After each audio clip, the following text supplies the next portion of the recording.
saya sudah sampaikan bahwa semua ini harus kita hadapi dengan baik, dengan tegar, dan saya tetap menghormati itu. Status yang mulai naik dari dulu menjadi saksi, kemudian terlapor, kemudian tersangka, apakah nanti menjadi terdakwa atau menjadi terpidana, itu tidak masalah. Ya kan apa? Di Indonesia, bahkan tadi sampaikan pada saat ikrar, ada seorang yang sudah menyandang status terpidana saja, masih bisa melambai-lambai, masih bisa mengejek hukum, dan masih berkeliaran, yang namanya Sylvester Matutina. Jadi saya mohon kepada aparat itu untuk bertindak jujur, bertindak equality before the law, sama adil terhadap semua pihak. Jadi itu ya, jadi artinya status TSK tidak masalah.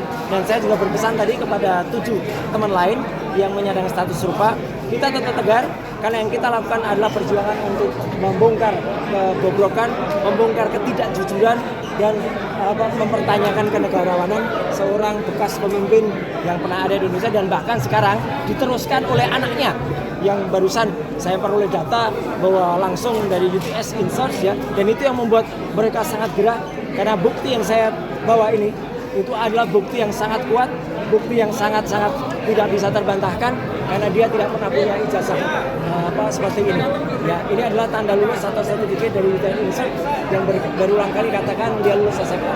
Kalau dia tidak lulus SMA, maka syarat pencalonannya dia selaku wali kota juga batal, syarat pencalonannya sebagai teman-teman YouTuber dan juga pemirsa ada nasi akan diambilkan. Sudah ada putusan MK 90 soal batas ambil sendiri di mana? Putusan MK itu kalimatnya adalah di bawah 40 tahun dan pernah menjabat selaku kepala daerah. Kalau kepala daerahnya tidak sah, karena tidak ada aturan nasi bungkus ala kadarnya ada di registrasi ya. Aturan untuk presiden atau capres atau calon wakil presiden, maka berarti ketika dia menjadi syarat menjadi menjadi wali kota itu adalah tidak sah. Saya kira itu. Oke. Ada upaya hukum nggak? Saya mau tanya, ini kan sengaja untuk biar populer terus sampai untuk nanti Gibran 2024. Kata memang ijazah dia ada, terus dia yang sengaja menunda. Berarti dia jahat. Kenapa jahat? Karena Jokowi sengaja mempertarungkan anak bangsa, sengaja mempertarungkan ketika ada orang yang percaya dan yang tidak percaya. Memang makanya saya di depan mengatakan kalau orang waras ya dari awal ijazah itu pasti ditunjukkan. Kita semua tentu menempuh studi itu dengan harapan kita lulus.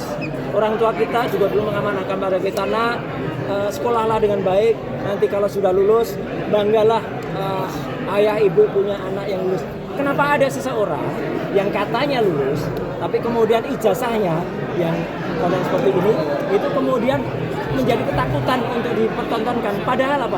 Padahal dia pejabat publik, dan sesuai dengan Undang-Undang Keterbukaan Informasi Publik Nomor 14 Tahun 2008 di Pasal 18 Ayat 2, pejabat publik itu wajib hukumnya untuk mempertunjukkan di mana ijazahnya.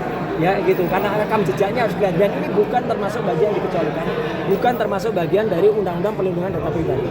Oke. Tanggal mainnya saya percayakan penuh kepada semua lawyer ya yang ada, nanti kita tunggu saja. Yang jelas gini, yang jelas tanggal 13 November besok kami bertiga hadir dan sekaligus kami bertanyakan ketika kemarin Pak Metro 1 ya, Kapolda Metro Jaya mengatakan kami melakukan editing terhadap ijazah. Tidak ada satupun sama sekali yang melakukan editing terhadap ijazah. Ijazahnya itu adalah justru orang yang seharusnya layak ditersangkakan. Ada yang mengupload ini pertama kali. Bunyi pasalnya, kebetulan saya membuat undang-undang ITE itu, membuat dapat diaksesnya atau mentransmisikan. Dia jelas yang mentransmisikan, bahkan dia membuat ijazah ini tampak miring, tampak tidak sesuai dengan aslinya. Itu adalah Dian Sandi Utama. Dan ini adalah objek yang kami teliti, Dr. Rismon teliti, Dr. Tifa teliti. Dan ini diakui oleh dia, ini asli katanya. Nah kalau dia mengakui asli padahal ini tidak asli, dia kena pasal 35 atau 32. Bukan kami sama sekali tidak melakukan editing apapun sekecil. Kalau ada misalnya kayak gini, ini adalah hasil dari error level analysis. Ini adalah software yang bisa membuat atau mendeteksi, dia memang orangnya kebalik. Membuat bisa mendeteksi bahwa ijazah ini pernah direkayasa. Kalau direkayasa gambarnya jadi acak-adut seperti di kanan. Bahkan ketika lakukan analisis yang luminance gradient, teman-teman bisa lihat cap yang ada di foto ini itu tidak di atas cap. Ini ilmiah. Ya, ini bukan omong-omong, bukannya dilihat saja. Tapi kemudian ada pakar-pakar gadungan yang lain yang kemudian juga dipakai oleh kepolisian untuk kemudian menyatakan bahwa kami itu tidak ilmiah.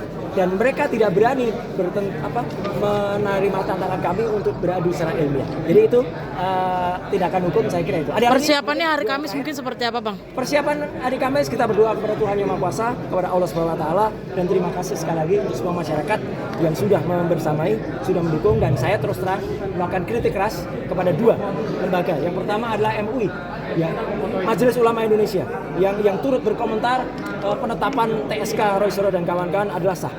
Saya bahkan bertanya, kemana kalian ketika ada pesantren yang rubuh ya waktu itu dan banyak korbannya? Nggak ada itu komentar apapun. Kemana kalian ketika ada korupsi di haji? Itu tugas dari MUI untuk berkomentar. Diam aja mereka ya ketika ada mantan menteri agama, bekas menteri agama yang masih sudah diperiksa, sudah jelas-jelas ini yang disebut kalau kejaksaan, tapi belum ada komentar. MUI komentar di situ, bukan MUI kok komentar soal penetapan TSK bagi ijazah Jokowi. Nggak ada itu. Yang kedua, BEM Indonesia, ya, gitu, si Sardan, ya. Kemana dia ketika mahasiswa turun ke jalan dan meneriakkan tentang ketidakadilan bangsa? Kemana dia ketika waktu itu ada beberapa mahasiswa yang kemudian ditangkap? Nggak ada saya dengar suaranya. Dia tiba-tiba sekarang dia berkomentar soal penetapan tersangka. Jadi menurut saya persiapannya insya Allah sudah benar, dan teman-teman media juga silahkan nanti hadir di Polda Metro Jaya dan abadikan kalau ada juga provokasi-provokasi dari provokator yang rencananya saya dengar juga akan datang, ya. Kami hanya ingin menegakkan kejujuran dan kenegarawanan, tidak lain dari itu. Oke, terakhir mungkin apalagi? Satunya lagi mana? Lantai putar ini. Ini gak layak. Masa disejajarkan dengan proklamator kita dua-duanya. Dan ayahnya dia sekalipun beda jauh.